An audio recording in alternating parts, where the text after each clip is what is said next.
പ്രിയപ്പെട്ട സുഹൃത്ത് വിധു പ്രതാപ് ഇത് കാണുകയാണെങ്കിൽ വിധുവും ഞാനും ഒരുമിച്ച് പാടിയ ഒരു സ്റ്റേജിൽ വിധുവിന് ഒരിക്കൽ ഇതേപോലെ എനിക്ക് പറ്റിയിട്ടുണ്ട്. അത് വിധുവിനെ പോലുള്ള ആളുകൾ ശ്രദ്ധിച്ചിട്ടുണ്ടെങ്കിൽ അവർക്ക് പറയാൻ പറ്റും. വിധുവിന്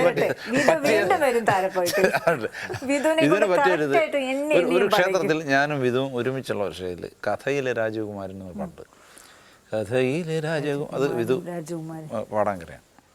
കഥയിലെ രാജകുമാരനും ഗോപകുരാമിയും ഒന്നാവൻ.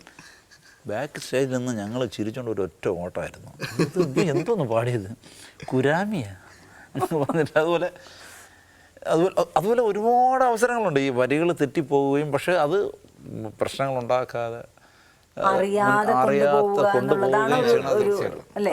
വേറെ ഒരു പാട്ടുണ്ട്, ഉറക്കെ ചിരിക്കുവാൻ മറന്നോരെന്നെയും ഉദയാസ്മയനങ്ങളാക്കി നീ, ഉദയാസ്തമയങ്ങൾ, അത് ഉദയാസ്മയൻ വേറെ സിംഗർ പാടിയതാണ്.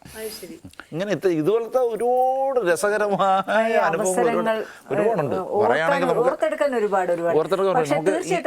സമയം തികയില്ല. അല്ല, താരപ്പകിട്ടിൽ വിധു വരും, ഞങ്ങൾ ഇതുപോലെയുള്ള അവസരങ്ങൾ ഓർത്തെടുക്കും. തീർച്ചയായിട്ടും വിധു കൊല്ലരുത് പ്ലീസ്. എനിക്ക് ഒരുപാട് ഇതുപോലെ അബദ്ധങ്ങൾ പറ്റിയിട്ടുണ്ട്. എൻ്റെ ഒരു അബദ്ധം എൻ്റെ മനസ്സിൽ ഉള്ളത് ഞാൻ പറഞ്ഞതാണ്. സോറി.